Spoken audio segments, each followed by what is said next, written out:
Ok, donc on va attaquer la correction pour remontrer. Là, histoire de gagner un peu de temps, parce que là c'est quand même déjà.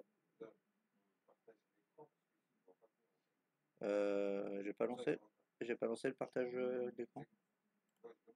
Normalement oui c'est bon. Si, si, Stan. Ouais non j'ai eu un doute, c'est bien ce qu'il me semblait, mais.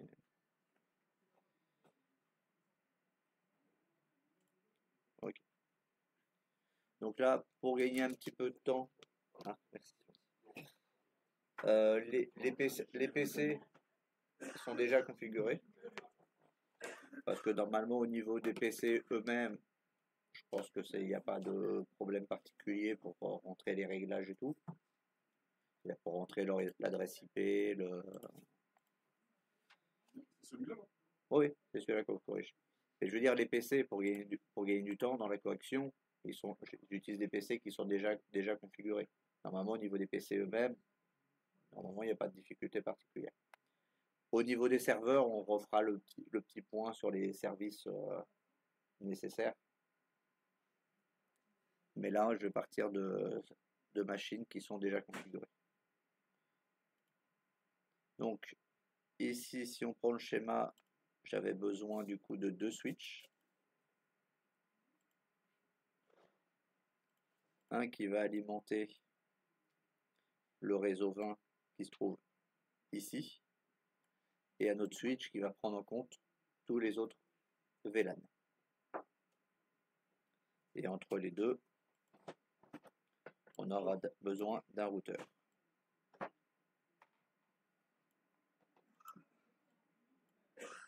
Sur le routeur, dans tous les cas, il le faut. On aurait pu effectivement décider de tout mettre, tous les VLAN sur le même switch.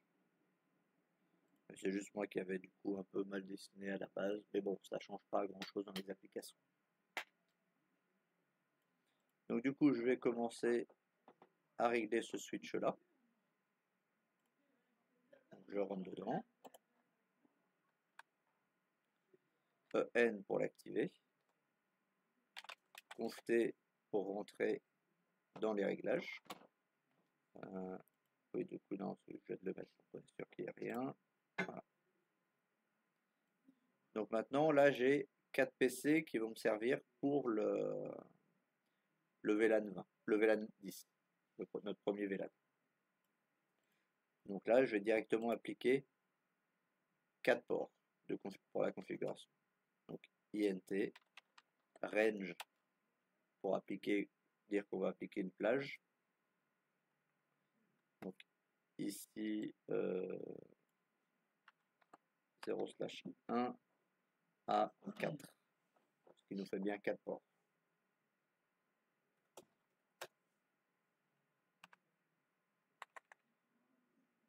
C'est pas 0, ça. Ah, c'est un peu vite ça, effectivement. Donc là, ici, on voit qu'on est dans config if range, ce qui signifie bien qu'on va appliquer à une plage entière. Switch port mode access pour être sûr que les ports vont bien être en mode access.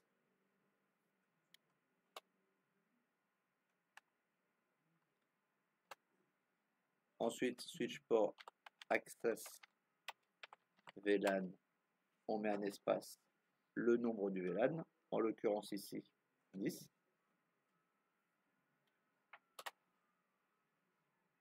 Donc là, effectivement, il n'existait pas, il nous demande de le créer. On va faire un no shut pour être sûr que les interfaces ne se coupent pas.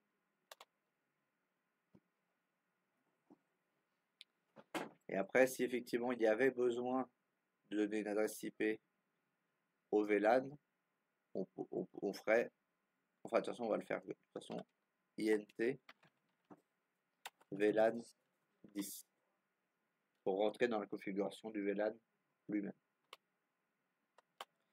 Donc effectivement, je vous avais dit de mettre une adresse. Dans notre cas, effectivement ici, comme on est un switch de niveau 2, pour la majorité des utilisations, ce n'est pas nécessaire de mettre une adresse IP.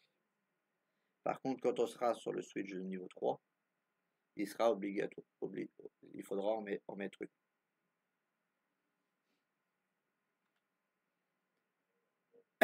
Donc ici, on va juste faire un no shot.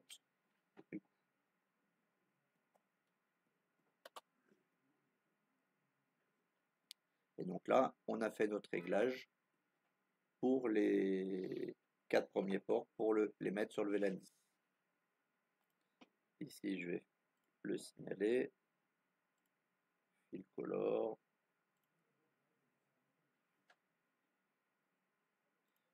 Je vais faire un petit encadré.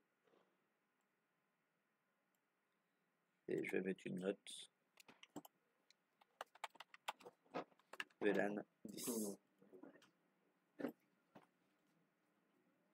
Comme ça, je sais que celui-là, c'est le VLAN 10. Pendant que j'y suis, je vais faire la même chose pour les autres.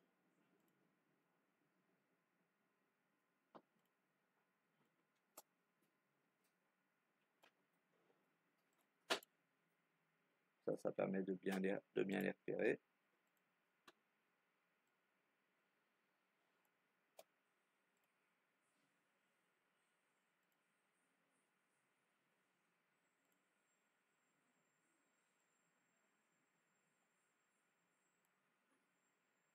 Un dernier.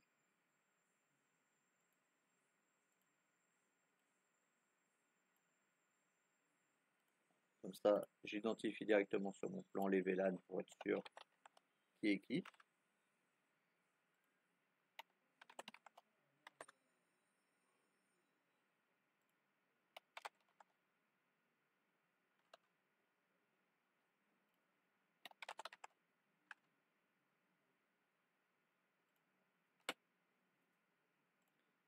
Ça au moins, on est sûr de quel endroit est quoi. Donc là, je vais relier tout de suite mes câbles sur les premiers ports. Quand on est en mode automatique, il prend directement dans l'ordre des câbles. Donc là, comme je fais dans la suite, je peux laisser en automatique. Ensuite, du coup, je vais configurer le VLAN 30. Donc, INT range FA 0, 5 à 6. Que les autres les avaient déjà appliqués. Switch port mode access.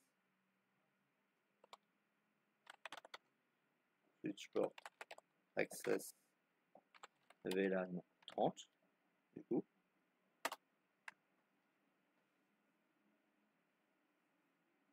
No shot INT VLAN 30 no shot.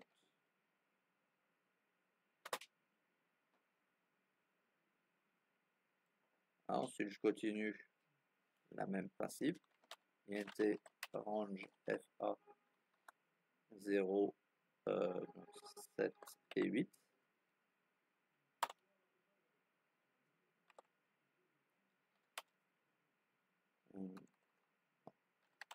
Switch port mode access. Switch port access VLAN 40.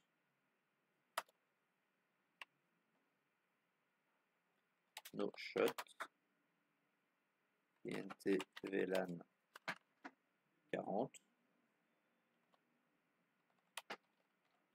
No shot. Et avant de brancher mes câbles, il m'en reste un dernier. Donc là, par contre, je ne vais pas faire de range parce que j'ai qu'une seule machine sur celui-là. Donc FA09, que la machine du VLAN 50 qui est seule, du coup, il n'y a pas besoin de mettre de range. Mais les commandes après sont les mêmes. Switch port mode access. Switch port access VLAN 50. No shut INT VLAN 50. No shut.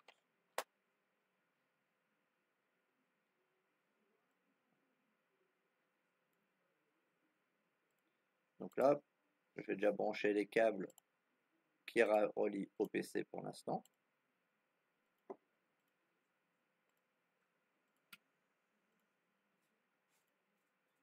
Au fur et à mesure, vous surveillez quand vous branchez que le numéro que vous branchez correspond bien au VLAN que vous avez attribué. Comme ça permet d'éviter des erreurs.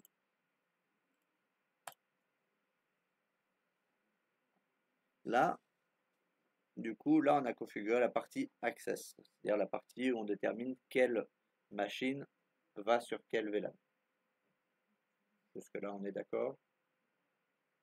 Est-ce qu'il y a des questions, des points à revoir sur cette partie-là? Ok. On l'a pas, pour l'instant, on n'a pas fait la configuration. Je les ai juste posés. Ils sont déjà configurés, mais on va le refaire la configuration après. Pour l'instant, je m'occupe vraiment des parties réseau. Et après, les applications réseau supplémentaires, on les fera. Ici, je vais rester sur les switches. Donc ici, on pourrait le laisser tel quel parce qu'il y en a qu'un seul. Mais on va quand même le passer en tant que VLAN. Donc on fait la même chose. N, on fait. Ah non, comme il n'y en a quand même pas forcément beaucoup, je vais montrer autrement. Donc comme je disais tout à l'heure, si on est sûr de ces commandes, on peut préparer dans un bloc-notes ces commandes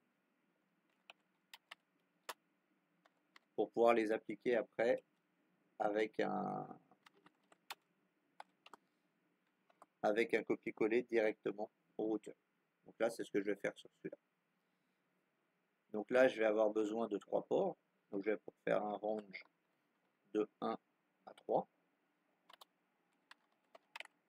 Switch port mode access. Switch port access VLAN 20. No shut INT VLAN 20. No shut. Et juste pour bien voir qu'il prend bien en compte l'INT VLAN, je vais lui faire en plus une IP adresse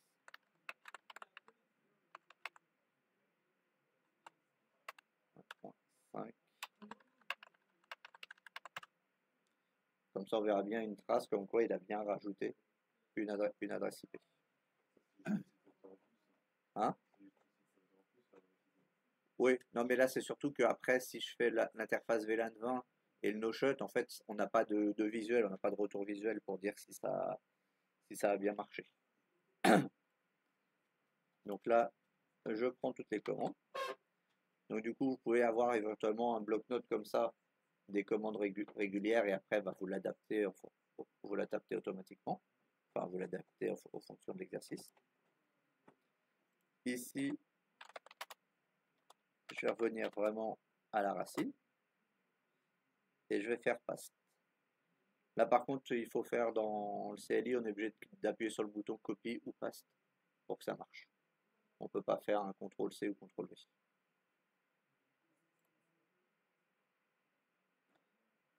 Voilà, donc là, on voit bien qu'il a bien réalisé les commandes demandées. Et si on se met ici, on voit bien que du coup les 3 ports sont bien sur le VLAN 20 et qu'il a bien créé un VLAN 20 avec l'adresse 192.68.20.5. Donc on voit bien qu'il a bien fait les commandes.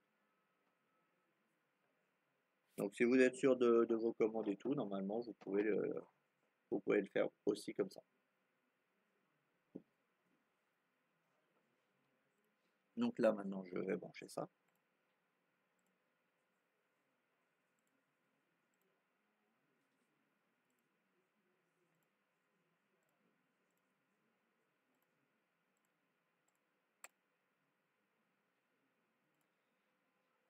je vais le relier au routeur et l'autre côté, je vais le relier au routeur aussi.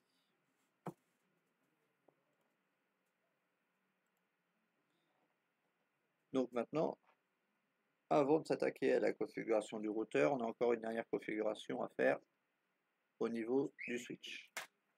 D'après vous, quelle est cette configuration?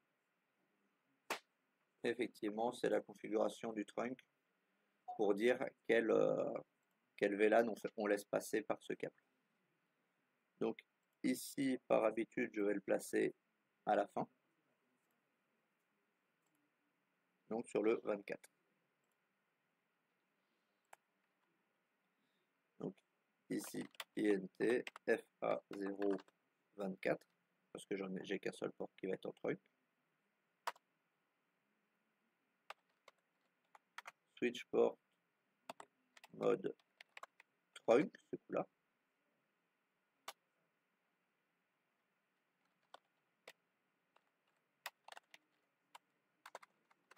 Switch port trunk hello pour dire les VLAN qu'on va accepter de passer. VLAN. Donc là, du coup, avec Cam, on a fait un petit essai pour trouver une solution pour en mettre plusieurs simultanément, plutôt que de faire des lignes séparées. C'est ça. Virgule et sans espace. Surtout. Donc, ici, on avait 10, 20, 30, 40, 50. Donc, est-ce qu'il y aurait un truc particulier qui vous paraîtrait bizarre ou pas dans ce que j'ai mis là? Hein? Non. Non, non, là, enfin, c'est pour gagner du temps, ça évite de refaire 4 fois la ligne, de faire le VLAN add 10, 20, 30, 40, c'est tout. Mais là, du coup, je mets aussi le VLAN 20 dans le lot. Parce qu'à un moment, le 20 va devoir circuler. Donc, pour être sûr qu'il n'y ait pas de problème, on le met aussi. Voilà. Donc là, maintenant, on a configuré notre trunk. Il est bon.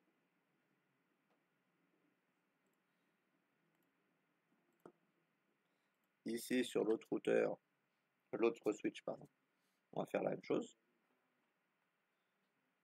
Du coup, je vais le brancher aussi sur le 24.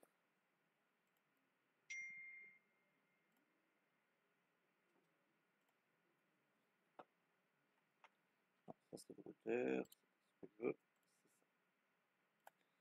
INT FA024. Mode trunk.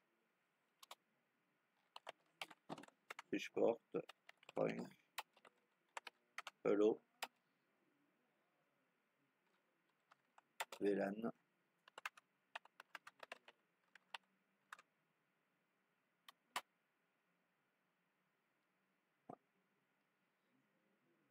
Je ne l'ai pas fait sur l'autre. On peut faire aussi un no-shot pour être sûr qu'il n'y ait pas de souci. Donc là, c'était la configuration au niveau du trunk. Donc à ce moment-là, normalement, on n'a pas besoin de revenir sur le switch. Normalement, tout est configuré. Des questions sur cette partie-là, sur le trunk?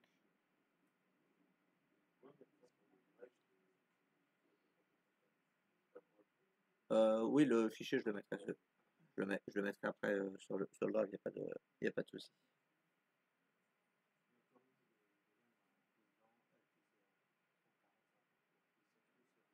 Oui, sur le trunk, parce que sinon après il va pas forcément le reconnaître les tags et tout.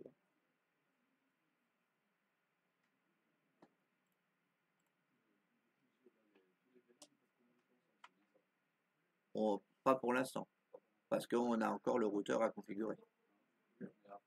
Après avoir configuré le routeur, oui.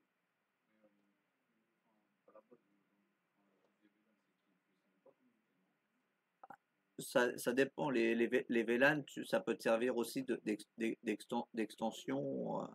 Si tu avais fait une configuration, par exemple réseau, où tu n'avais pas forcément mis beaucoup de machines à la base, mais que du coup tu veux étendre quand même cette partie-là, mais sans tout casser, parce que sinon il faudrait tout remodifier ou quoi, et ben tu peux faire un VLAN et le VLAN qui va communiquer avec la première plage d'adresse qui va te permettre d'étendre la communication entre les deux, d'étendre un service éventuellement, parce que le service t'avait configuré pour qu'il y ait 20 machines et puis ça, tu te retrouves, il faut 30 machines. Donc soit effectivement tu peux reconfigurer le masque réseau et tout, mais du coup faut remodifier des trucs, alors que là du coup tu fais un ajout par le VLAN ou il y a plusieurs possibles. Ça peut servir aussi d'extension, mais après on va pouvoir voir qu'on peut faire des blocages entre les VLAN et tout. On peut avoir tous de base qui communiquent, mais après on va dire que certains ports ne communiquent pas au niveau de la sécurité. Donc là maintenant effectivement il nous reste le routeur.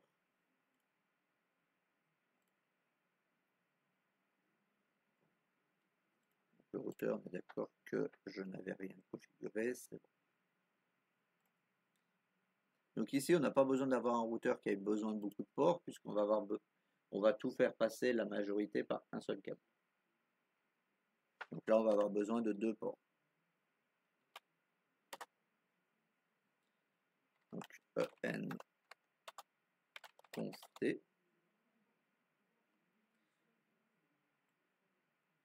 On va configurer l'interface FA10 pour commencer. Donc là, hier, je vous avais montré comment l'allumer. On l'avait rallumé avec l'interface graphique. Sauf que dans la réalité, vous n'aurez pas d'interface graphique pour activer l'interface. Il n'y aura pas le bouton on. Donc pour l'activer, pour la faire passer en on, vous allez sur l'interface directement, pas sur l'interface virtuelle.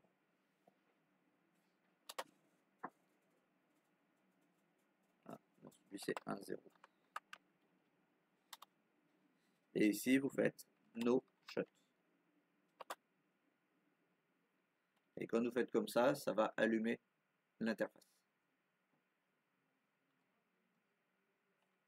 Sauf que, étant donné qu'on est sur du VLAN, ce n'est pas les interfaces physiques qui vont nous intéresser, c'est les interfaces virtuelles. Donc, intfa1/0.10. Parce que je vais commencer par configurer celle qui va correspondre au VLAN 10. Donc c'est pour ça que j'identifie tel quel. Et après, il n'y a pas de réglementation ou quoi au niveau du nom que vous mettez dans l'interface virtuelle. C'est plus après pour vous repérer.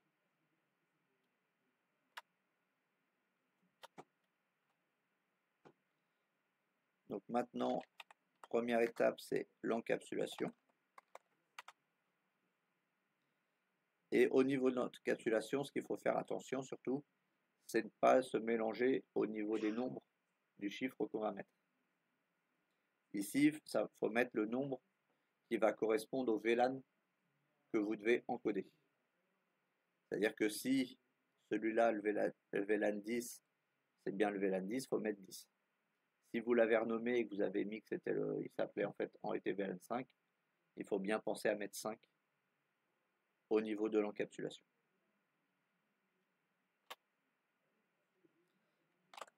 Et ensuite, on va lui donner une adresse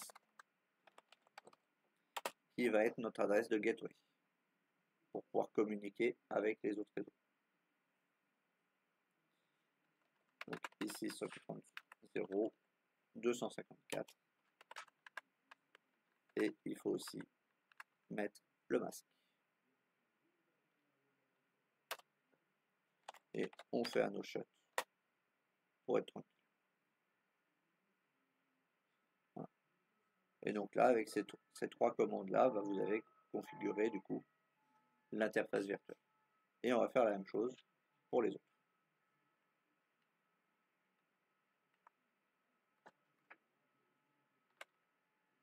30.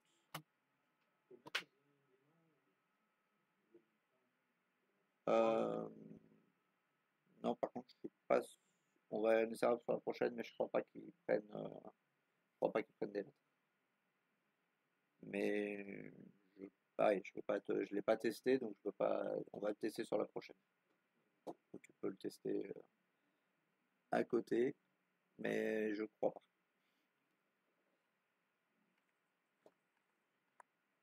Donc ici 30,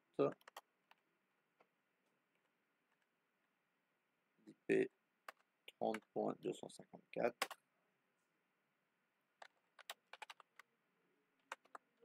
Point 40. Pourquoi je mets toujours INF, hein?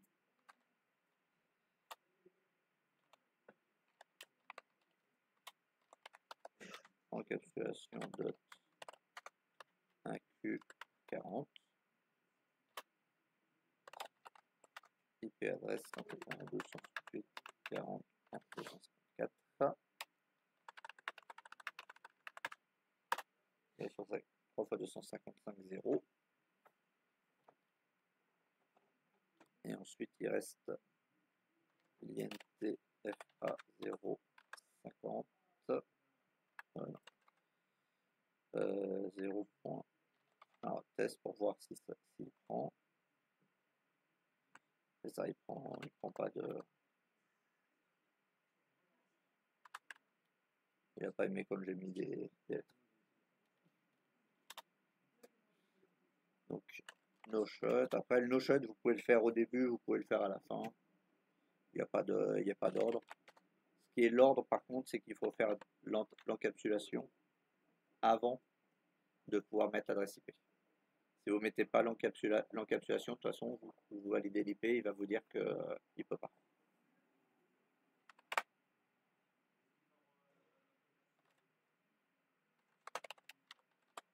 IP adresse. Non. Lui, il a 10. Je crois que je l'ai mis à 254. Et lui, il est en réseau de classe A.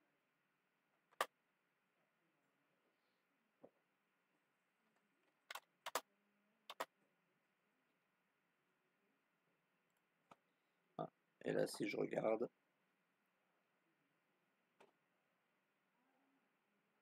on voit que j'ai fait une erreur.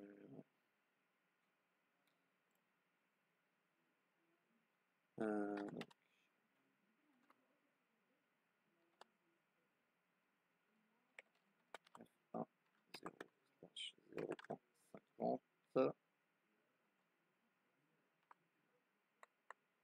Oui, là, il m'a sorti, je suis plus dans la configuration. NT 0/0.50. No IP adresse.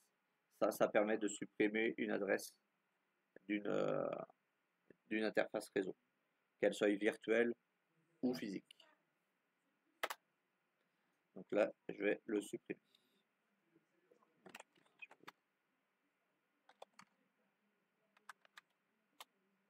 Et je supprime aussi l'encapsulation que j'avais créée.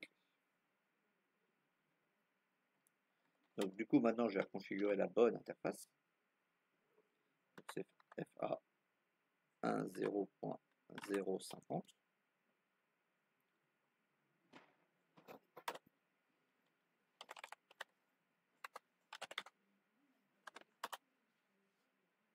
Parce que pourquoi j'ai fait le no encapsulation tout à l'heure, c'est parce que sinon il risquait de me dire quand je remettais 50 ici à l'encapsulation qu'elle était déjà utilisée. Si à un moment vous avez eu un message comme quoi vous avez un VID qui était déjà utilisé, c'est parce que vous l'aviez déjà mis dans une encapsulation et que vous aviez fait potentiellement un mélange de choses. Donc IP adresse 10.0.254 255 et no shot.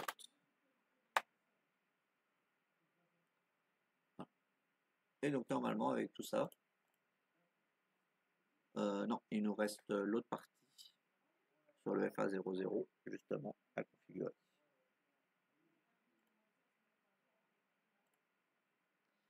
Donc intfa0/0.20 puisque c'est celui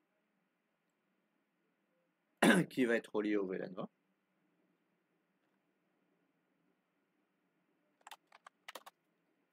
Le petit noshut 20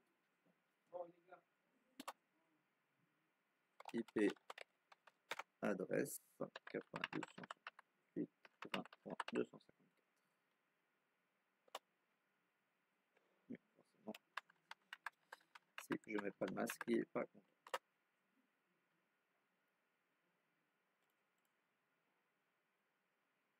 Et là, vous voyez que du coup, comme j'ai pas fait le no-shut, enfin le no-shut, je l'ai fait que sur l'interface virtuelle, il m'a pas allumé l'interface réellement.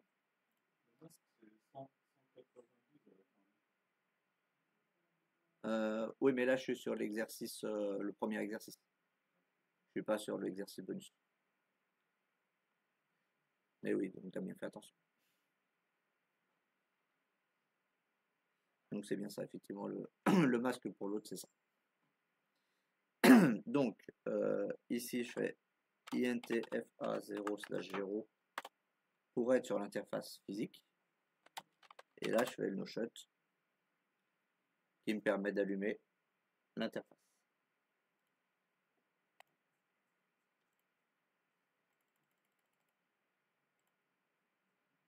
Donc maintenant, je vais vérifier rapidement qu'au niveau des machines, la gateway que j'avais mis correspond bien à celle que j'ai mis dans le routeur. Normalement, je suis bon. Donc là, 30.254. Je retrouve bien mon 30.254. 40.244. 40.254. 20.254. Je le retrouve bien ici.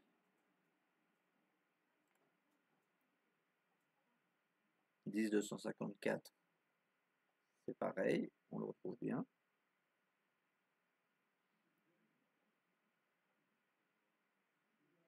Et ici, ben là, on voit que les machines, comme c'est sur du DHCP, là, elles ont récupéré une adresse API. Mais ce qui était normal, c'est parce que comme j'ai supprimé le switch, à un moment, ils ont fini par tilter. Mais si on regarde le serveur, il est bien 192.168.0.254 de gateway que l'on retrouve bien ici. Donc, avec ça, on peut dire que les PC sont bien configurés puisqu'ils ont bien les gateways. Il restera juste celui au niveau du DHCP à traiter. Donc logiquement, à partir de là, normalement, les PC sont censés communiquer.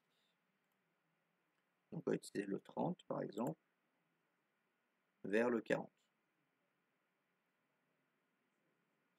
Vers le 40. Donc là, comme d'habitude, il fait une première erreur. Et quand je redemande, il fait bien successful. Parce que l'application ne fait pas des vérifications d'ARP en permanence comme le fait un réel, où il y a beaucoup plus de transferts et de vérifications en permanence.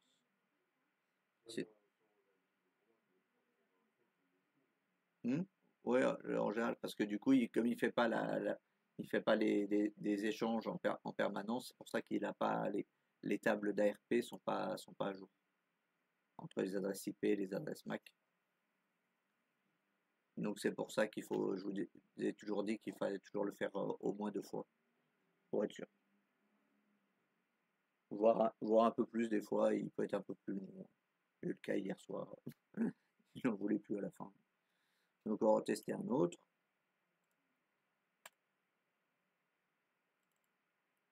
Du 40 vers le 50, ça passe. Et maintenant, on va tester le 30 vers le 20. Et on voit que ça passe. Là, il n'y a pas besoin de faire de réglage particulier, puisqu'on est sur, tout passe par le même routeur. Donc, il connaît les différentes,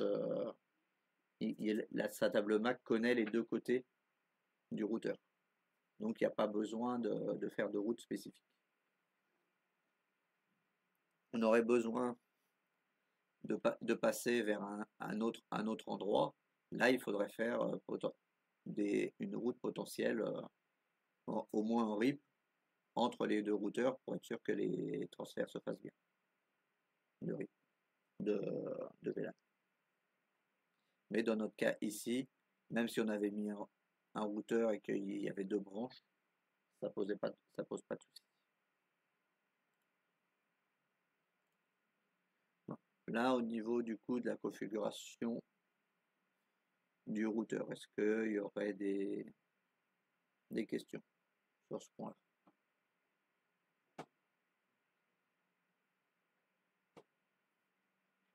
Sur les principes, sur la façon de faire, non, pas plus que ça. Bon, bon.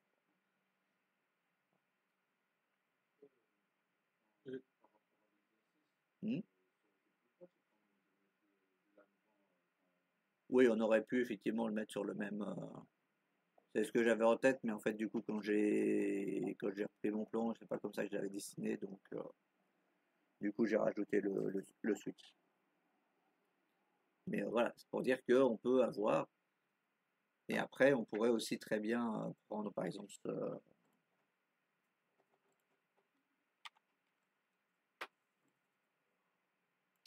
celui-ci. Bon, après, là, il faut rajouter, mais on peut après aussi sur l'autre d'à côté rajouter le FA04 qu'on met sur les O40 et on va faire une extension sur un deuxième bâtiment, par exemple, ou une autre partie d'étage qui va être aussi de l'autre côté du routeur. Ça peut être un autre bâtiment, ça peut être un autre site, ça peut être un autre étage, ça peut être une autre partie du bâtiment. Mais on peut retrouver les autres VLAN de l'autre côté. Il faut juste le rajouter à la configuration du routeur. Sinon, il ne va pas le reconnaître automatiquement. Donc là, FA04, switch port mode access, switch port access VLAN 40, no shut, TNT VLAN 40, no shut.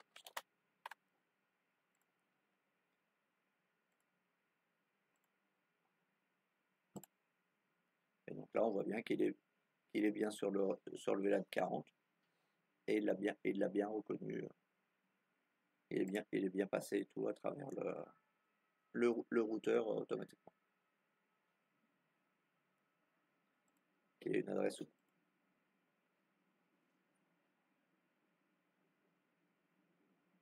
Donc du coup, on va pas être particulier de plus au niveau du routeur. Okay. On fera un exercice. Donc ici, on va faire un petit point sur la configuration des services des serveurs. Donc ici, au niveau de celui-ci, on voulait serveur DNS et serveur web. Donc le serveur web, il faut aller dans service HTTP. Et ici, on voit que par défaut, c'est sur on. Donc là, il n'y a pas de souci, c'est le lait. Et en dessous, c'est les sites, le site qui va s'afficher quand on va faire la requête. Donc, si vous voulez vous amuser, vous pouvez après éditer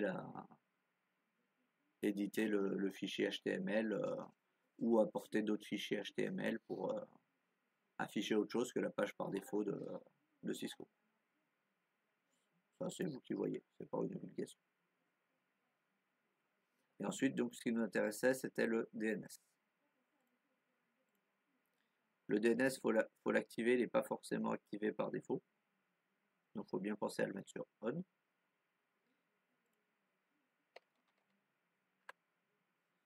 Ici, je vais mettre un autre nom, test.rf 10.0.0.8. On indique sur quel site, sur quel PC il va chercher le site test.rf. Donc on va le chercher sur le 10.0.0.8, qui est notre serveur où on est actuellement. Et on fait add. Donc là, du coup, comme ça pointe au même endroit, on va pouvoir accéder à la même page, soit par créteil.rf, soit par test.rf. Mais après, ça pourrait pointer vers d'autres serveurs. Le serveur DNS, j'aurais pu dire que sur le VLAN 30, on avait aussi un serveur web. Et donc, du coup, dans le DNS, au lieu de pointer vers le 10.0.0.8, qui est lui-même, on aurait pointé vers 192.168.30.253, par exemple.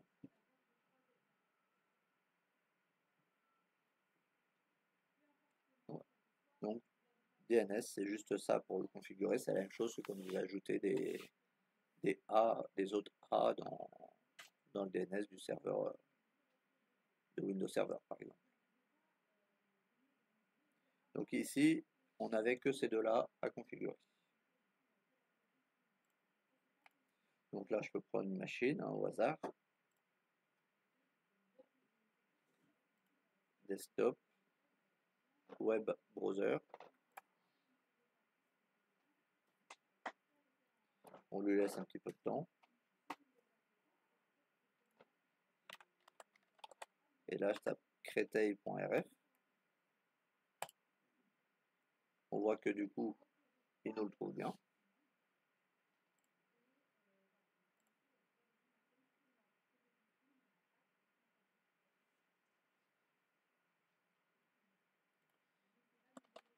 Et je vais tester par test.rf.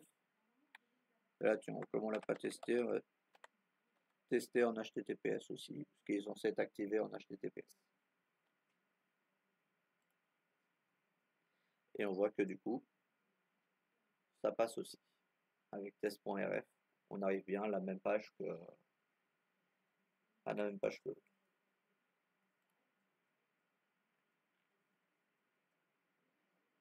Donc, avec ça, du coup, on peut bien tester que notre serveur web et notre serveur DNS sont bien créés. Maintenant, on va passer au serveur DHCP. Donc, on a dit qu'on le voulait ici.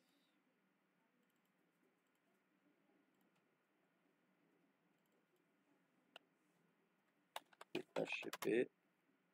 Ici, on va préciser web plus DNS.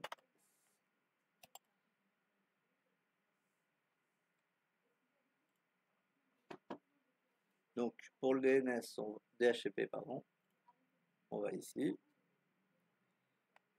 On va sur les services, puisque c'est là qu'on règle. Et on va sur DHCP. Pareil, ici, il n'est pas forcément activé par défaut.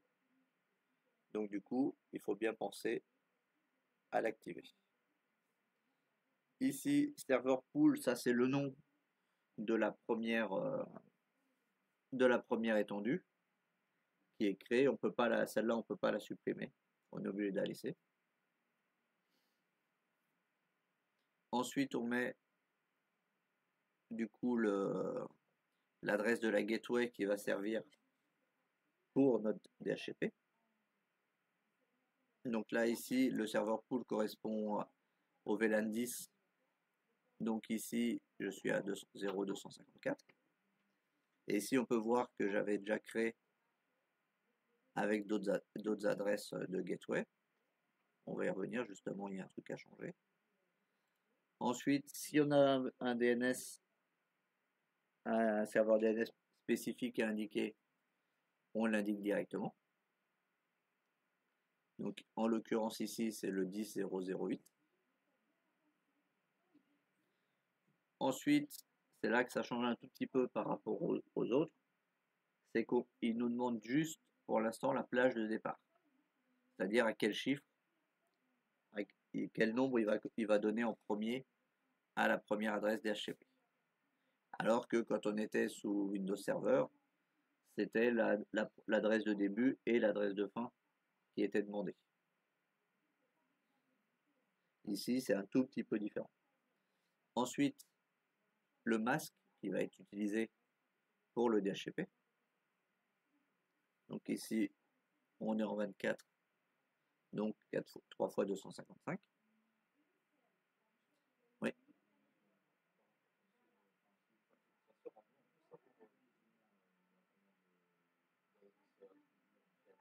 Oui, c'est ce que j'allais dire. Après, en fait, ce qui va vous permettre de mettre une limitation au nombre du DHCP, ça va être le maximum number of users, le nombre maximum d'utilisateurs. Et donc là, par exemple, je vais régler à 10. C'est-à-dire qu'on ne pourra pas donner plus de 10 adresses sur ce réseau-là. Et après, donc, si vous êtes sur serveur pool, vous faites save. Si par contre, vous aviez changé de nom,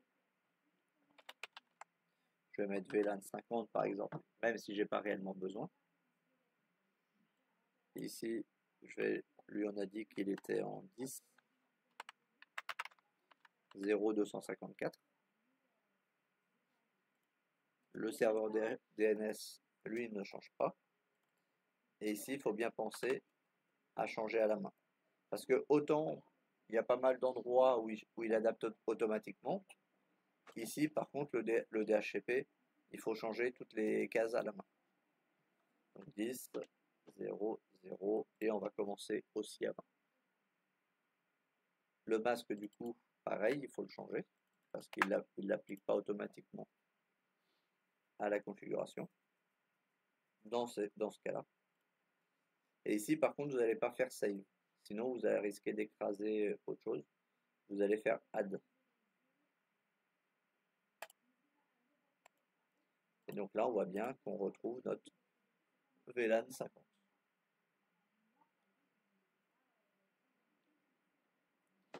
Et ensuite, du coup, je vais corriger une erreur. Tiens. Juste pour voir, est-ce que vous la voyez l'erreur? Dans la liste là des quelques DHCP que j'ai créés.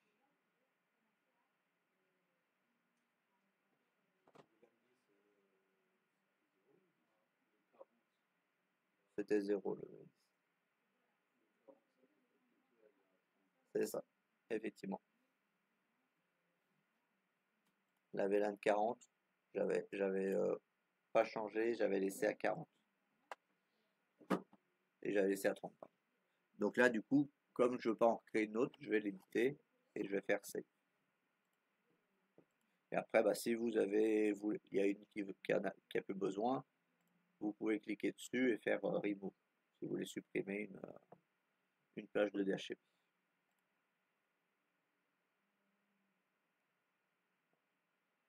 Donc là, du coup, on voit bien qu'on a un serveur DHCP qui va contenir plusieurs adresses.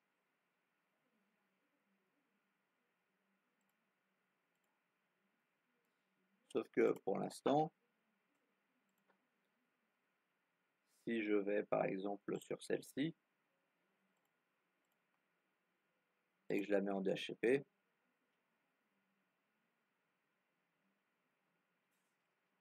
on voit que ça n'a pas marché. Parce qu'il y a une petite manipulation à faire au niveau du routeur pour ça. En fonction de comment c'est configuré, ça peut être aussi avoir besoin d'être fait au niveau du switch. Mais ici, là, quand j'ai fait l'essai, c'était au niveau du routeur qu'il fallait.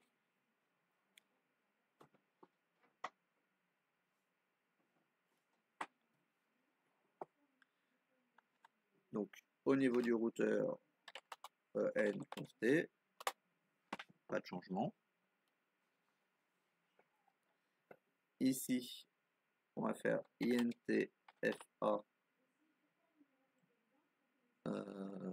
Donc 1.0/0.30. On va commencer par le 30. Donc on retourne sur l'interface. On va faire la modification, laisser passer le DHCP.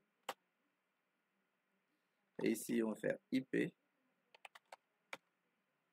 helper adresse. Et on va indiquer l'adresse du serveur. Donc 192.168.0.1.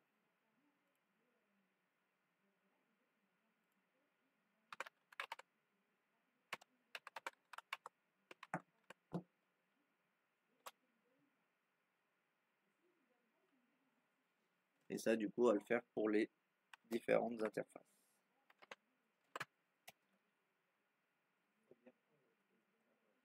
En fait, il aide le DHCP à faire il fait un relais en fait entre le serveur DHCP initial et le VLAN. C'est ce qu'on appelle c'est ce que vous pouvez trouver dans d'autres fois sur d'autres routeurs, c'est la notion de relais DHCP. RELAY. DHCP. Si l'interface du routeur ou du switch est en anglais.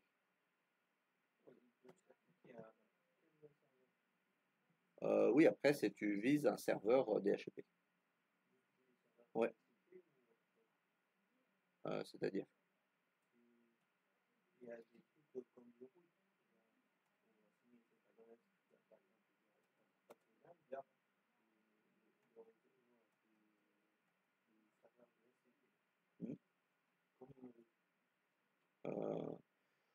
Oui, tu dois pouvoir avoir une autre façon.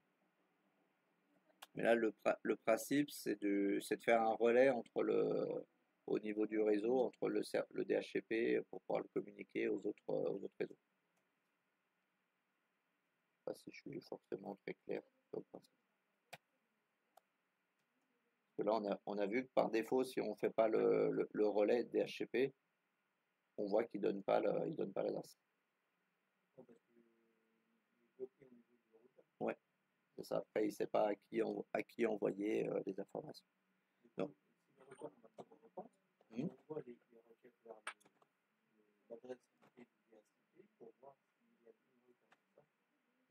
Oui, c'est vrai. Il voit avec l'helper si en gros, on autorise le DHCP ou pas à passer sur les VLAN, sur un autre réseau. L'helper, il sert à ça, il sert à faire le transfert vers un autre réseau. Sinon, il reste bloqué sur son réseau premier. Donc là, on va le faire sur le 0.40 aussi.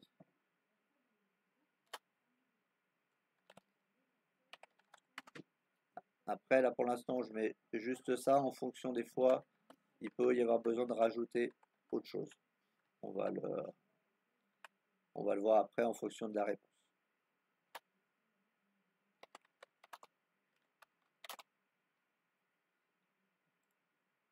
Donc là, oui.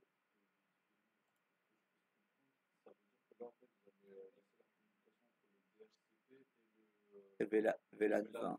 Enfin, le VLAN, non, entre le VLAN 30 et le VLAN 40. Pour l'instant, j'ai redirigé ces deux-là. Voilà. Oui, via le routeur.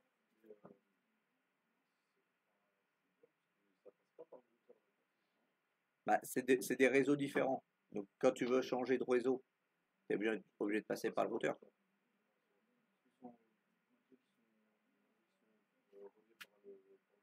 Oui, mais c'est deux réseaux quand même différents pour lui, puisque c'est deux VLAN.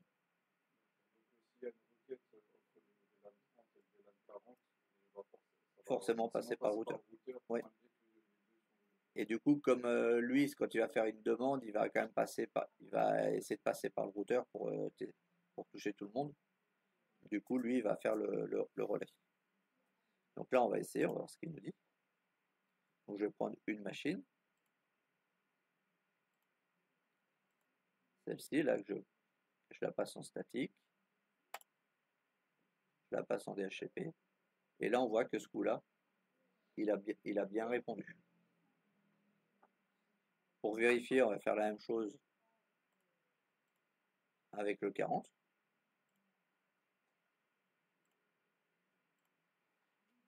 Ici, pour l'instant, elle est en statique. Je la passe en DHCP. Et là, il voit bien qu'il a bien répondu avec le 40.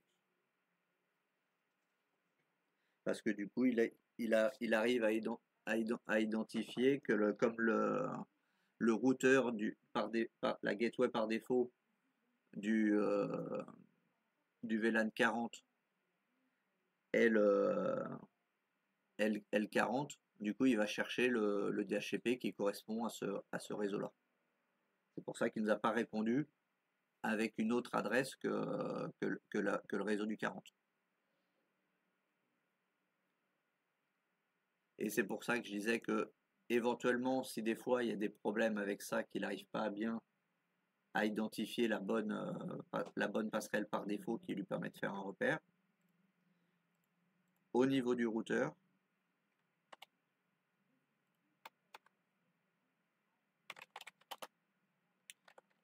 là je reviens dans l'interface 40. Et ici, on peut faire IP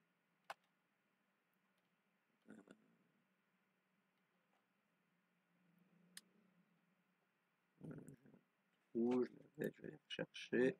Et en fait, ici, quand on fait au même temps qu'on fait l'IP helper, on peut lui préciser une gateway par défaut.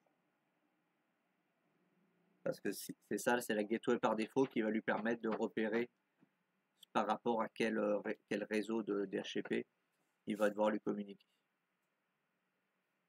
Et donc ça, du coup, je l'ai mis dans le drive déjà. Je ne sais pas pourquoi il ne le prend pas automatiquement.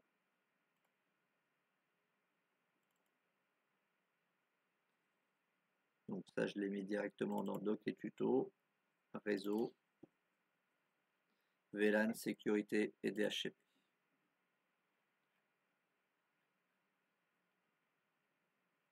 Ah, IP default gateway à rajouter.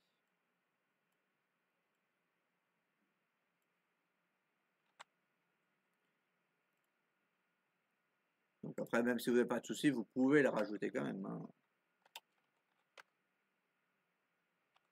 Bon, celui-là, il ne veut pas par contre le prendre en direct. Donc là, je suis bien sur la 40 et je rajoute du coup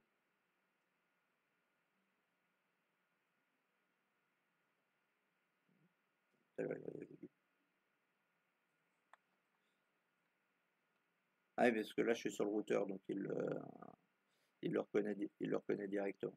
Ça, c'est sur un switch qui a besoin.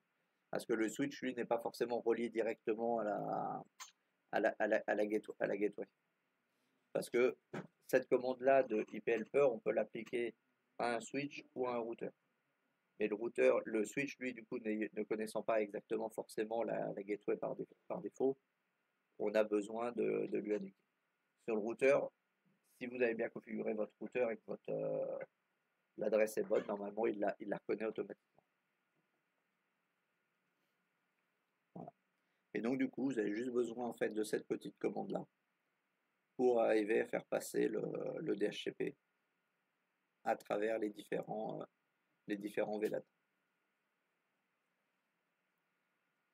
Et là, on le verra après, mais on peut aussi, c'est les commandes que j'ai mis là,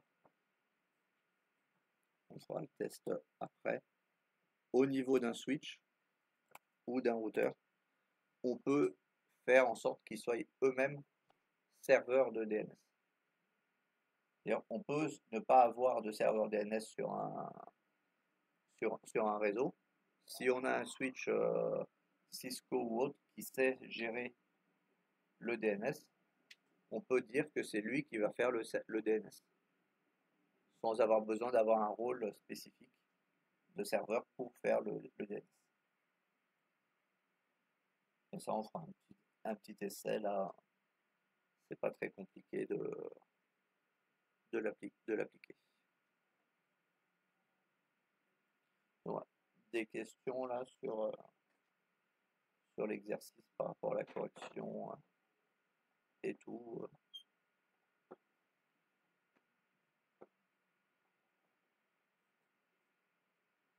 Non, pas plus.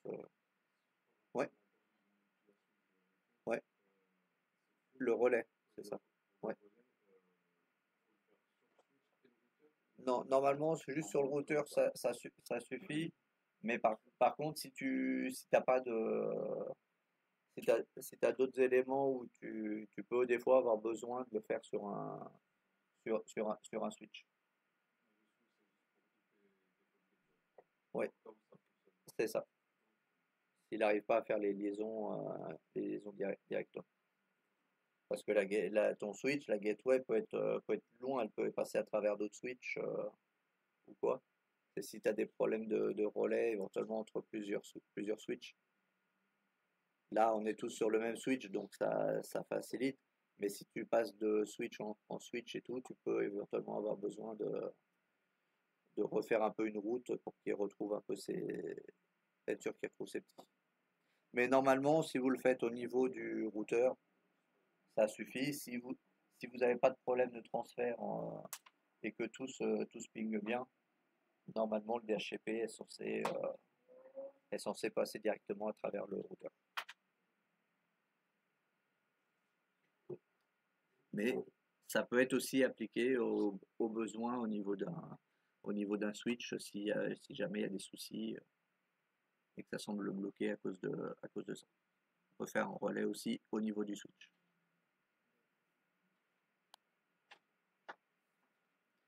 Voilà. Bon, s'il n'y a pas de questions.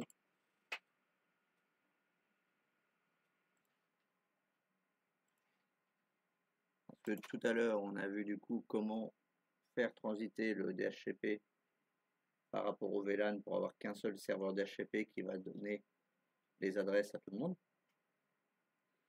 Et on va voir après aussi du coup comment créer le DHCP sur un switch. On va commencer par ça. Donc ici, j'ai déjà mis les commandes, elles sont déjà sur le drive. On va juste les analyser un petit peu.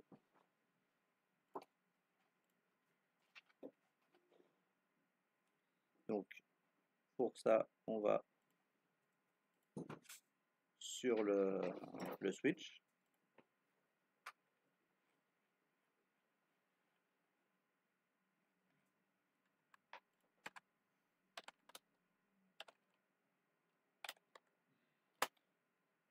enconft pour rentrer dans le mode de configuration. Et ici, comme on a vu, c'était IP DHCP pool. Ça, c'est pour créer du coup un pool DHCP. Pool, normalement, c'est un terme qu'on a vu quand on a fait le DHCP sur le serveur. C'est une étendue. Oui, c'est ça. Le pool, c'est l'étendue.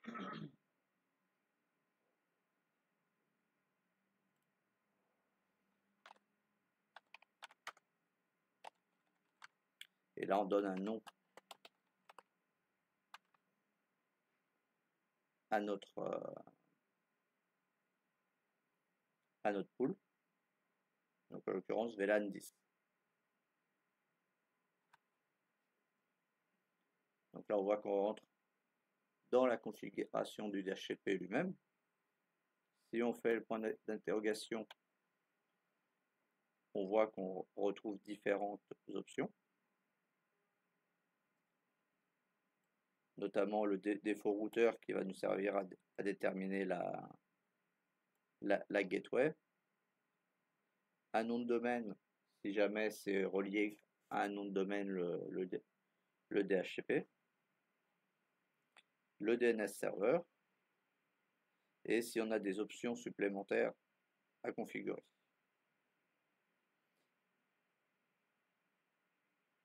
Donc ici, et on peut aussi configurer des adresses réservées. Comme on avait vu, on peut faire des réservations d'adresses pour empêcher que certaines soient prises par d'autres, pour être sûr qu'elles restent fixes, même dans un DHCP. Donc ici, network 192.168.0.0, puisque ici notre DHCP, enfin notre VLAN 10, c'est 192.168.0.0, et on met du coup le masque qui va avec.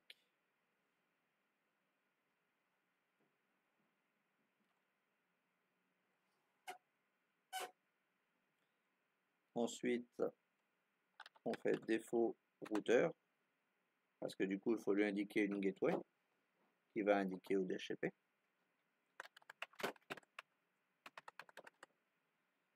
Donc 0.254.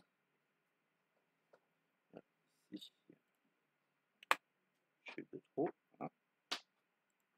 Parce que donc après, bah, c'est adapté en fonction de ce que vous avez mis à votre routeur, bien sûr. Ici, c'est bien ça que j'ai mis.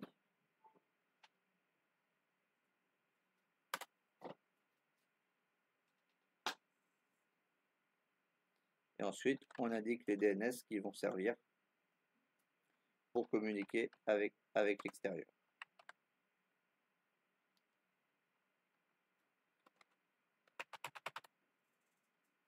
Là, si on va faire complètement deux différents, je vais corriger aussi, comme ça au moins, on a deux fournisseurs indépendants l'un de l'autre.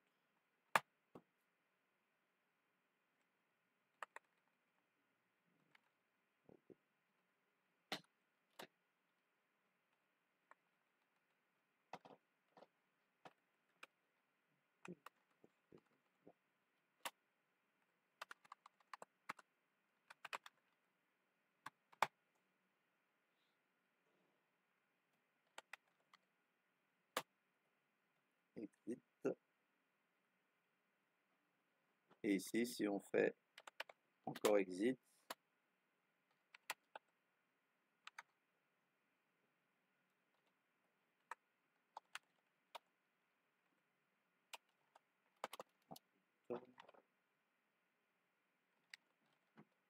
donc SH DHCP list, ça va nous permettre de voir les DHCP qui sont configurés, enfin les adresses qui ont été données par le DHCP.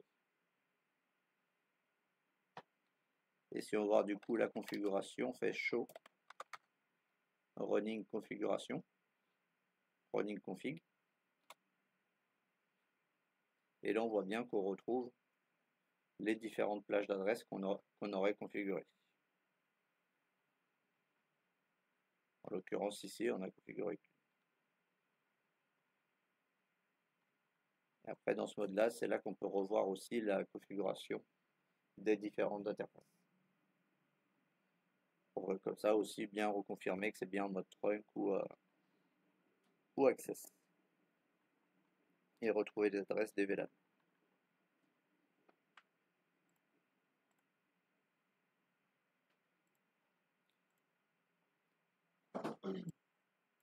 Et donc là, on va faire un essai, on va couper celui-ci.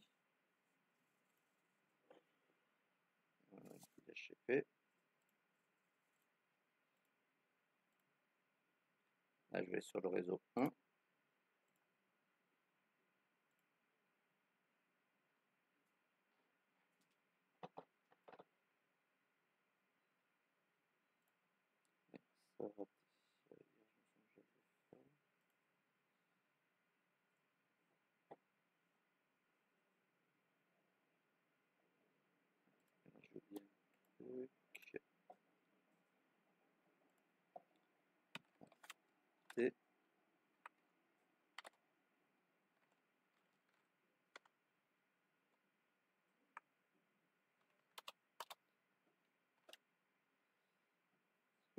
Là,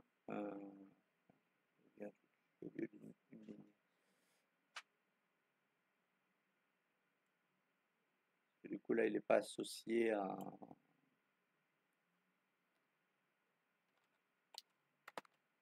à une interface. Là, on l'a juste créé.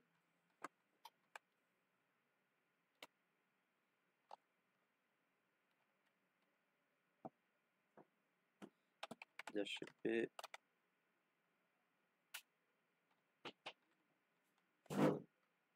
Ça, c'est pour de la sécurité. Et on active.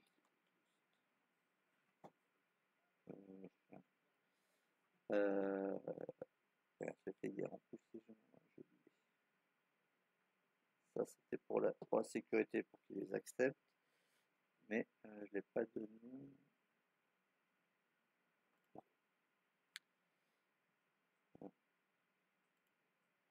Je vais recompléter ça tout à l'heure parce que là j'ai effectivement un truc qui m'échappe. Il y a un truc qui m'échappe pour le repasser dans le VLAN. Alors je l'ai fait hier et là j'ai un.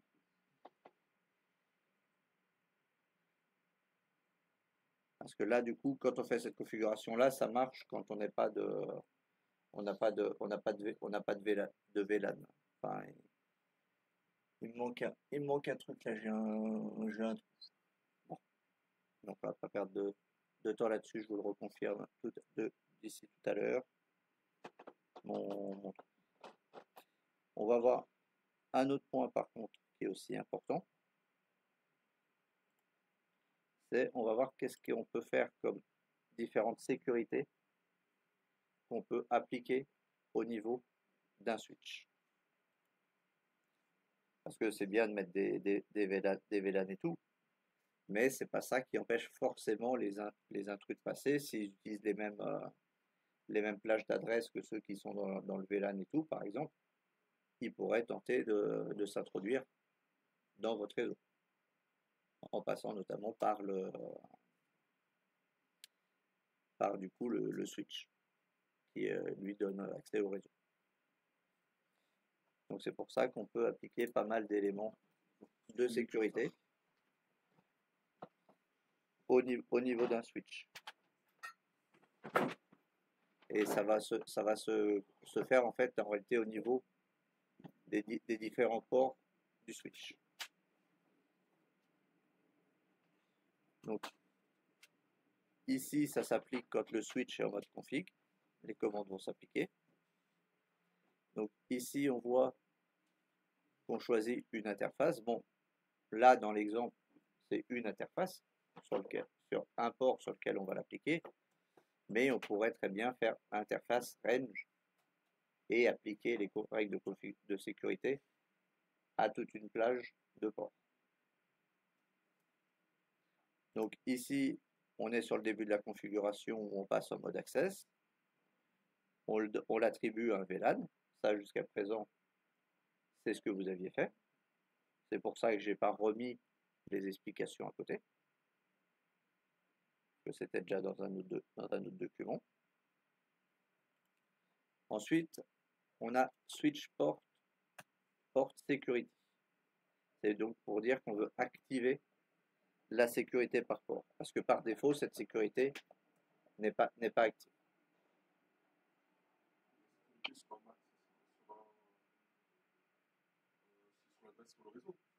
Oui.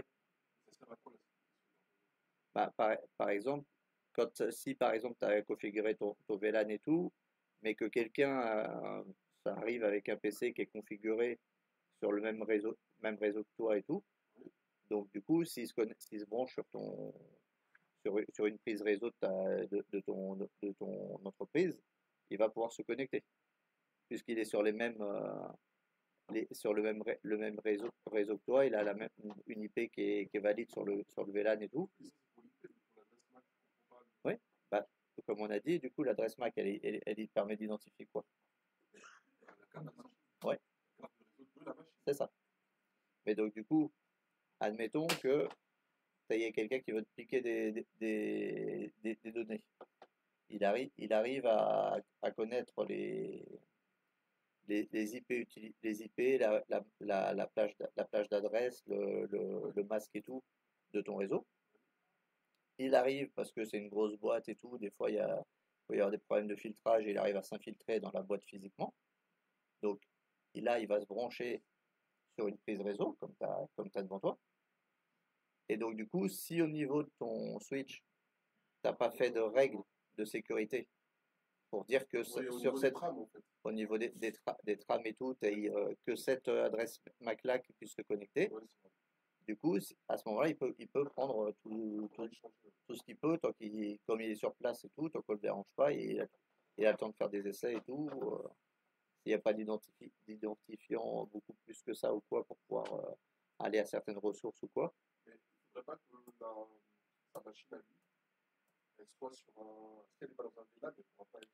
Le, le, Le le, switch ne va pas la reconnaître. le VLAN, c'est le switch qui gère les VLAN, c'est pas la machine elle-même. Et la machine elle-même sur le VLAN, elle pourra se connecter au En réseau sans fait, passer par un VLAN. si ta prise réseau sur laquelle il se branche, sur ton switch, elle est reliée sur le VLAN 10, il sera sur le VLAN 10. Et donc, si les adresses IP qu'il utilise et tout collent avec match avec le VLAN 10, il va pouvoir accéder à tes données. Parce que ta prise réseau, en fait, elle est reliée au switch. Donc, du coup, Oui, c'est comme ça qu'il travaille. Hmm, c'est C'est ça? la switch, elle travaille avec les Mac, Oui. les Mac. Et donc, du coup, à partir d'ici, on peut déterminer dans un port ou dans une plage de port, avec le port security, combien d'adresses MAC vont être autorisées par port. Et là, c'est pour ça qu'il y a le maximum 1, ça veut dire qu'il n'y a qu'une adresse IP, une adresse MAC qui pourra être reconnue sur ce port-là. Si un autre vient se brancher sur cette prise-là, ça ne marchera pas. Donc là, après, à ce moment-là, il faut que le technicien ait mis à jour le switch. Donc, si ce n'est pas le technicien direct qui fait la gestion du switch, faut que ça soit faut qu'il ait envoyé un ticket à l'administrateur réseau ou quoi qui gère le switch pour dire que telle prise réseau qui va sur tel port du switch, il faut changer l'adresse MAC par telle adresse MAC. Oui, c'est ça. Et après, on a une deuxième où on peut déterminer, fixer directement l'adresse aussi. C'est comment quand il y a un port, il a un numéro, il a Au niveau de quel endroit fit. donc, quand on configure les ports dans un switch, Oui, les switches sont multiports en général. oui. Et ben là, ici, la première ligne, interface face Ethernet 0.1, Donc ça correspond à un port, oui, interface. au port FA 0.1 de ton switch. Sur Donc lequel, tout ce qu'on crée là, toutes les prises hmm, c'était par rapport à un port. au port, oui. À chaque fois, c'est appliqué au port. Les Ah, parce que VLAN, hier m'avait expliqué que c'était RJ45, c'est par rapport au câblage. oui, parce que les ports sont des ports RJ45 dans la majorité des cas sur les switches. Même si maintenant il peut y avoir des switches qui ont une partie ou qui sont entièrement en fibre, qui ont des prises spéciales. Mais même les ports fibres sur un switch pour packet tracer ou autre, c'est considéré comme un port quand même. Donc tu appliques la règle au port sur lequel la prise derrière va se connecter. Donc effectivement, c'est toujours au niveau des ports que va s'appliquer la sécurité. C'est pas switch port, c'est d'abord l'interface. Ouais. Après, switch port, c'est pour changer le mode d'accès si c'est du trunk ou du access list. Ensuite, tu lui attribues un VLAN. Et après, même si vous avez un switch et que vous n'avez pas de VLAN, vous pouvez quand même, vous pouvez enlever ça, mais activer quand même la sécurité du port. Ça n'empêche pas. La sécurité du port peut être appliquée même si vous n'êtes pas dans le cadre d'un VLAN. Donc ensuite, on dit qu'il n'y a qu'une seule adresse qui peut se connecter dessus, l'adresse MAC. Et ensuite, switch port sécurité, violation, shutdown. Violation, c'est pour dire qu'est-ce qu'on va faire si s'il y a s'il y a une intrusion, si ça ne correspond pas à l'attente demandée. Donc il y a deux possibilités. il y a shutdown, c'est-à-dire que là, ça va couper directement le port. Le port RJ45 va être coupé directement. Il va se shutdown. Même si vous aviez mis no shut, ça va le couper quand même. On va le forcer.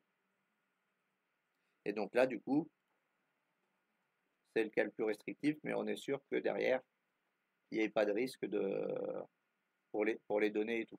Puisque la personne n'a plus accès, puisque c'est comme si il n'y avait pas de câble branché derrière la prise.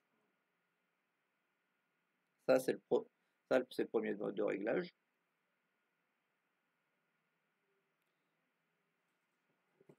Et sachant que quand on est dans ce mode-là, en fait, au bout d'un certain temps, là, je l'ai pas en tête, l'adresse MAC s'en va. Il y a un bail un peu comme pour le DHCP. Et du coup, l'adresse, il la perd au bout d'un certain temps, si on le met dans ce mode-là.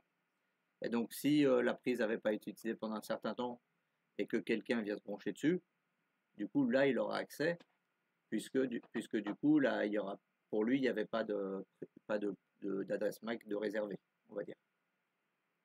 C'est pour ça qu'il y a la deuxième config que j'ai mis, où on retrouve pareil le nombre maximum d'une IP. Et sauf que là, on va mettre MAC adresse sticky. Ça veut dire qu'on va la garder, elle va rester en mémoire cette adresse IP, cette adresse MAC. Donc là, peu importe le temps, elle restera toujours valide cette adresse MAC là. Et donc si on n'est que à 1, ça veut dire qu'il n'y a qu'une seule personne qui pourra se brancher dessus. Ça peut être par exemple une prise à un endroit, si c'est une entreprise qui a plusieurs sites et tout, et qu'il y a par exemple un technicien itinérant qui vient de temps en temps pour gérer le réseau. Lui, par exemple, il peut avoir par exemple une prise dans un bureau qui est réservée que à lui, et il n'y a que son PC qu'il utilise qui va pouvoir se connecter à partir de cette prise-là. Et ça peut être par exemple un VLAN un peu spécifique, comme j'ai mis dans l'exercice bonus, où lui aura accès à tous les VLAN, alors que tous les VLAN n'auront pas forcément accès les uns aux autres. Donc lui, ça sera une prise en fait un peu maître qui permettra de tout contrôler. Donc c'est pour ça que c'est intéressant que cette prise-là, l'adresse MAC utilisée ne change pas, pour renforcer la sécurité. Comme ça, il n'y a que l'ordinateur de ce technicien-là qui peut se mettre en place. Ou un autre PC, parce que là, on n'a mis qu'une, mais on pourrait mettre 2 et rajouter 2 fois la ligne sticky en changeant l'adresse MAC qui va bien. Ça dépend si... Oui. En soi, en entreprise, Oui. ouais, en soi, en entreprise, enfin, la communication entre les VLAN, on va plus la gérer sur un pare-feu que sur des ACL, non? Ça peut être géré par les deux, ça dépend la configuration, ça dépend comment ça décide de jouer. En fait, les pare-feux, souvent, vont être plutôt mis en place entre l'extérieur et l'intérieur du réseau, alors que les ACL, eux, vont plutôt rentrer en compte à l'intérieur même d'un bâtiment, d'un réseau d'entreprise. Parce que si t'empêches les VLAN de communiquer entre eux, ouais, je sais pas, pour les serveurs et tout.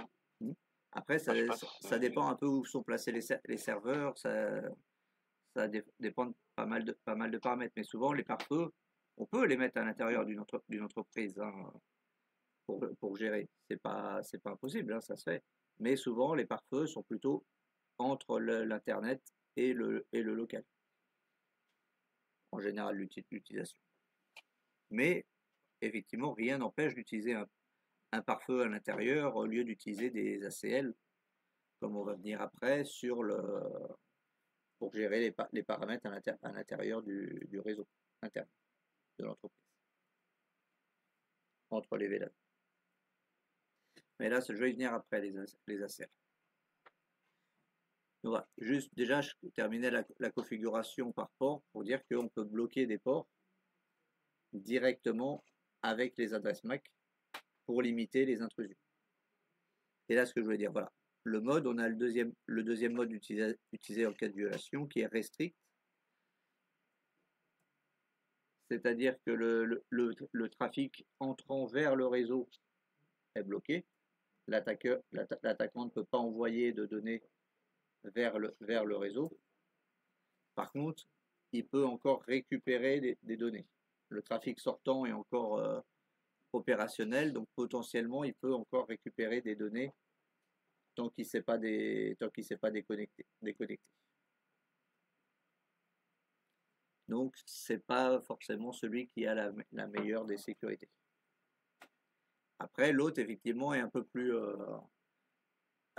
violent si ça a été un peu trop restrictif et que du coup, il y a quelqu'un qui essaie de brancher un autre PC à la place. Ou que ça n'a pas été encore retraité derrière. Parce que du coup, quand ça passe en shutdown, il faut réactiver manuellement le port. Le port se met en arrêt, il faut le réactiver manuellement. Et pour ça, il faut être ensuite en mode racine, c'est-à-dire switch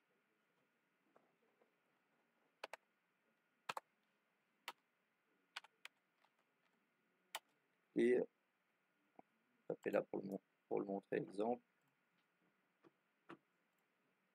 Si on est dans ce mode-là, EN clear. Ici, il y a plusieurs éléments qu'on peut clear avec cette commande-là. Donc, on peut clear l'ARP, on peut clear des IP, on peut clear des configurations de Mac. Mais ce qui va nous intéresser ici, c'est le clear, le port security.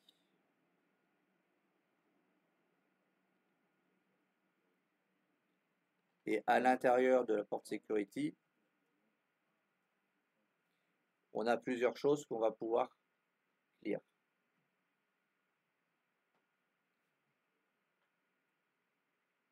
Donc, on peut clear toutes les restrictions, on peut clear juste ce qui est lié aux intrusions sticky ou à certains éléments. Donc, ça dépend. Ça dépend un peu aussi le type d'intrusion qu'il y a eu. Mais si on veut remettre, le plus sûr, c'est de faire clear port security all. Et là, du coup, dans ce cas-là, ça va réactiver votre port. Si jamais ça n'a pas automatiquement réactivé votre port, dans ce cas-là, il faudra faire INT l'interface du port et un no-shut pour le rallumer. Normalement, c'est censé réactiver automatiquement, mais c'est pas toujours le cas. Donc des fois, il faut quand même le reforcer à la main derrière pour le réactiver. Celui-là. C'est ça, ça le rallume en fait.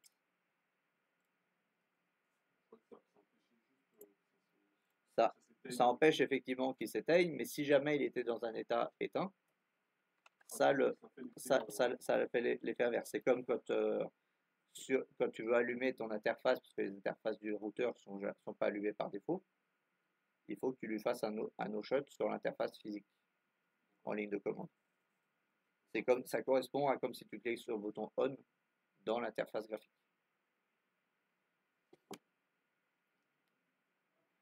Voilà. Ça permet du coup de pouvoir réinitialiser les alertes et pouvoir du coup retravailler quand la bonne machine se remet, ça réactive le port.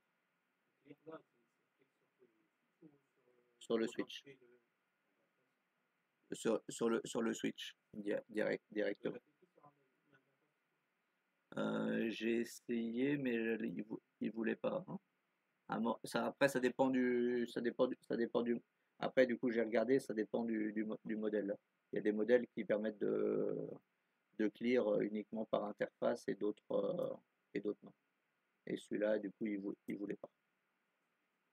Et effectivement, il y a des modèles qui permettent de faire clear port security FA 0/9 par exemple, et ça marche. Parce que là, j'ai essayé avec celui-là, il voulait pas. Donc j'ai regardé, après ça dépend des modèles. Oui, c'est pour ça. Je comprends ce que tu veux dire. C'est pour ça que je te dis que j'ai essayé, mais il a pas voulu sur ce modèle-là. Mais effectivement, on peut avoir des cas en fonction des modèles où on peut faire clear port security FA 0/9 par exemple.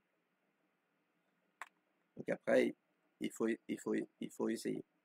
Là, je peux le mettre à tester selon modèle. Sinon.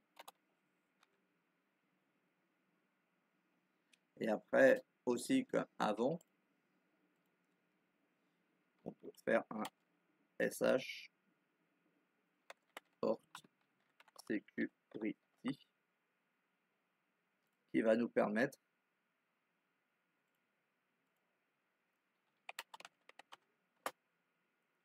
bon là il n'y en a pas du coup de sécurité, mais si jamais il y avait eu des intrusions avec cette commande là, on peut voir quel port a eu des problèmes.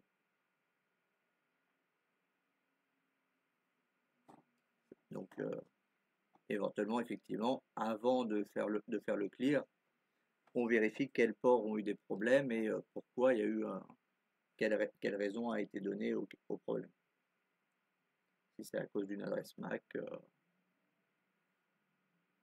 permettre de revérifier, de tracer les différents éléments. Donc ça, c'était un premier type de sécurité lié directement à l'adresse MAC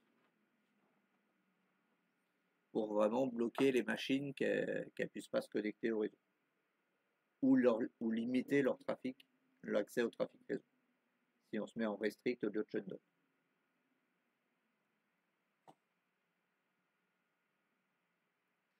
Donc après, on a une deuxième possibilité de gestion, c'est les ACL, Access Control List.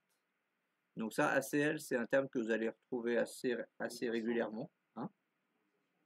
C'est des listes de contrôle d'accès, donc d'autorisation qui est autorisée à accès à faire des choses.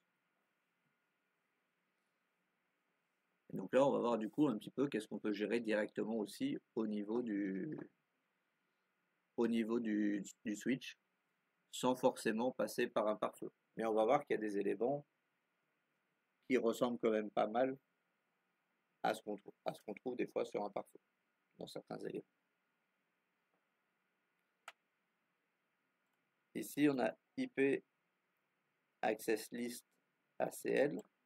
Donc là, tout simplement, ici, on va lui demander de créer une liste d'accès qui s'appelle ACL VLAN 10 et on voit qu'il y a marqué Extended parce qu'en fait il y a deux types d'ACL, les ACL simples on va dire qui vont parce qu'il y a des numéros ACL de 1 à 99 égale ACL simple.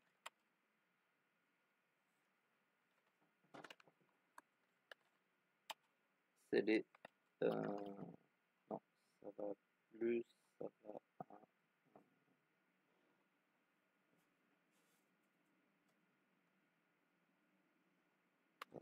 100 et plus. Donc ça, c'est les étendus. ou extended. Parce que selon certains tutos que vous allez regarder si vous recherchez d'autres tutos dans des exemples ou quoi, ou même des fois normalement sur le CCNA, au lieu de mettre un nom, ils vont directement appliquer un numéro d'ACL à la place d'un nom. Et donc les ACL simples, eux, vont gérer plutôt juste des limitations par rapport aux adresses IP sources. Alors que les ACL étendus vont pouvoir faire des limitations au niveau de l'IP source, de l'IP d'origine et également des ports et des protocoles utilisables.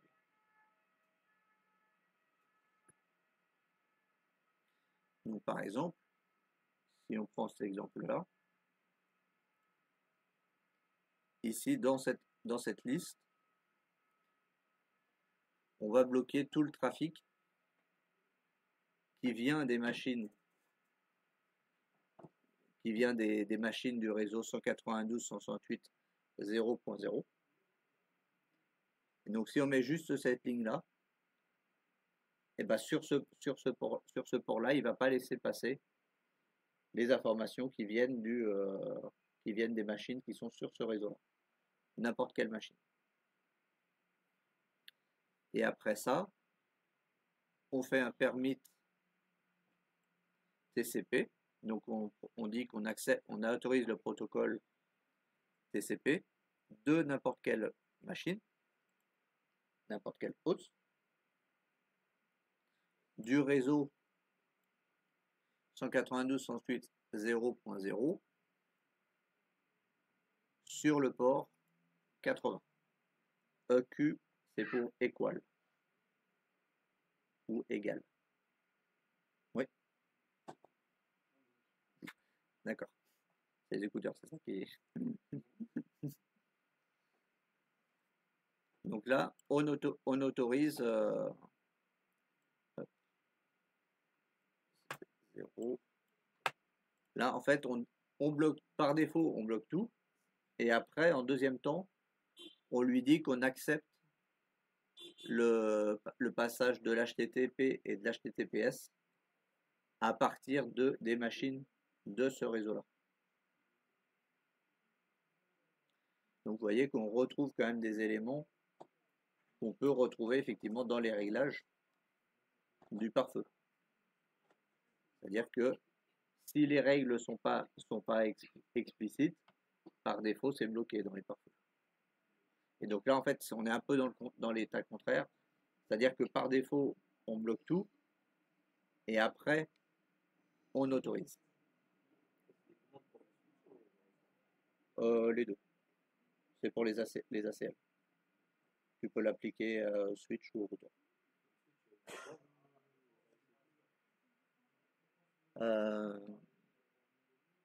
Oui, non, celui-là du coup c'est au routeur.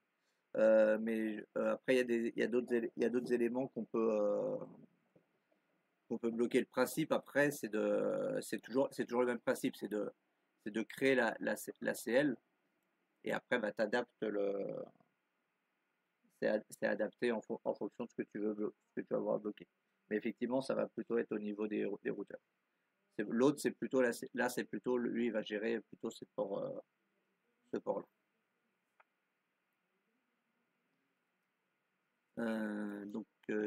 Oui.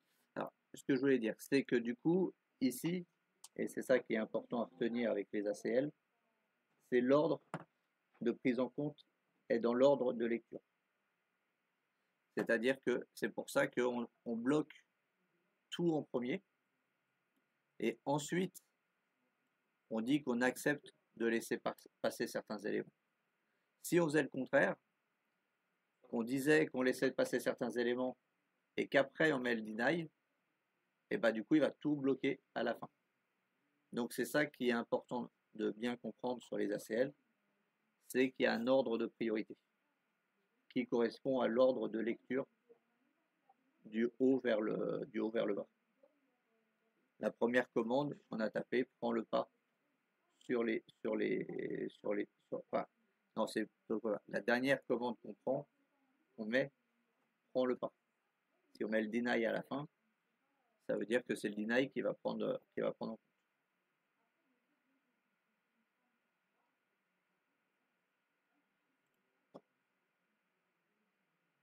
Donc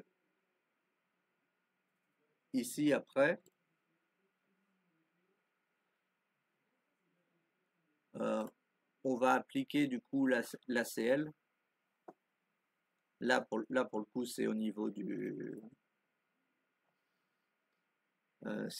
port qu'on va appliquer l'ACL. Donc là on peut l'appliquer à un ou plusieurs ports simultanément. Donc on passe le port en mode access, on lui attribue un VLAN s'il y a besoin. Après, si le port en question, vous avez déjà réglé les VLAN précédemment, vous n'êtes pas obligé de refaire cette partie-là, puisque c'est déjà fait. Et ici, on lui dit que on va attribuer la liste d'ACL qui s'appelle ACL VLAN 10. Et le in permet de dire qu'on l'active. Et après, on peut attribuer à un port plusieurs ACL. Mais pareil, il va lire les ACL dans l'ordre où on les a rentrés. Donc si on a rentré l'ACL VLAN 10 avant l'ACL VLAN 10-2, il va appliquer d'abord les règles du VLAN 10 avant d'appliquer les règles du VLAN 10-2. Donc bien prendre en compte. Et après, j'ai remis quelques autres exemples qu'on peut gérer.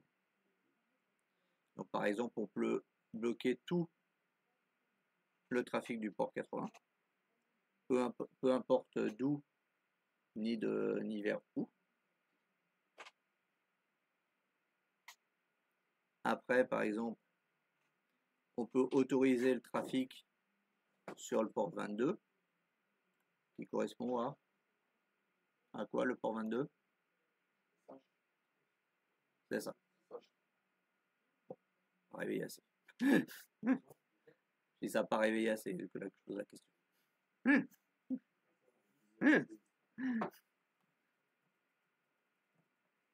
Donc là, du coup, on peut aussi déterminer qui l'origine ou la source de l'ACL comme on a sur un pare-feu, soit côté entrant, soit côté sortant. Et après, ici, toutes les autres règles, sauf celles qui étaient au-dessus, sont appliquées. Après, donc là c'est pareil, il faut du coup l'appliquer. Et par exemple, j'ai mis un exemple là qui est appelé port ping unidirectionnel. Ça veut dire que on autorise uniquement le ping du réseau 192.168.0.0 vers le réseau 192.168.20.0. Le contraire ne sera pas possible. Et là, si vous regardez cette ligne, est-ce que vous voyez quelque chose de particulier?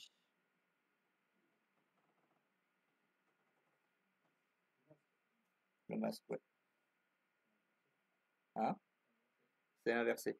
Parce que justement, plutôt que là, le masque dise ce qui peut, ce qui ne va pas bouger, qui est représenté par les 250, en fait, il est inversé pour dire que toutes les adresses en fait vont changer.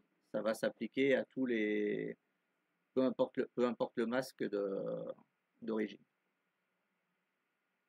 Donc c'est un petit peu particulier, mais effectivement.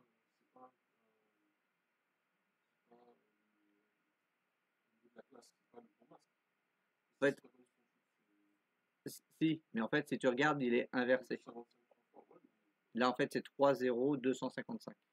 C'est inversé pour dire que en fait, le dernier octet va pas, c'est pas là que ça va jouer. C'est sur les 3 octets d'avant qui va accepter les modifications. C'est effectivement un peu contre-intuitif. C'est un peu contre-intuitif, mais par exemple, effectivement, on serait sur un 172.16. Ici, le masque serait de 0,0255. En fait, dans les ACL, tu inverses le masque par rapport à la réalité. Si tes 255 deviennent des 0, et tes 0 deviennent des 255. C'est un peu particulier. Hein. En fait, c'est plutôt que de dire ce qui va, les adresses qui vont pas bouger, c'est pour appliquer en fait un peu une wildcard. Hein. Je ne sais pas si vous vous souvenez à un moment quand on avait fait le routage, vous avez parlé d'une route particulière qui était la route 0000 qui en fait accepte toutes les adresses IP. Et en fait là c'est un peu la même chose sauf que c'est le dernier octet, il sait qu'il va pas rentrer dans le masque dans ce cas-là. Il sait que toutes les autres adresses peuvent changer sauf le dernier qui correspond pas qui n'est pas dans le masque. C'est que c'est pas le plus clair à expliquer comme ça, je suis d'accord. Mais c'est pour ça que je voulais attirer un peu l'attention avant que vous fassiez des essais, que sur les ACL, en fait, le masque, il faut mettre le masque opposé à ce qui est normalement. Parce qu'au lieu de dire certains éléments, ça va pas bouger, ça dit plutôt ça va pas bouger le dernier octet, mais tout le reste peut bouger pour être pris en compte dans la série.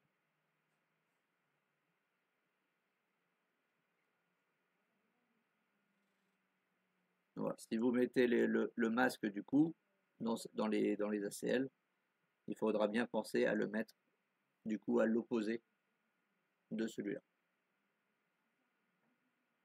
Voilà. Après, du coup, on peut adapter à n'importe quel port, n'importe quel sens de direction en fonction. Sachant que le premier hôte, c'est quel réseau est d'origine vers le deuxième qui est la source, qui est la destination. Dans l'ordre où vous devez rentrer les choses pour que ça fonctionne, il faut rentrer d'abord l'origine et ensuite la destination.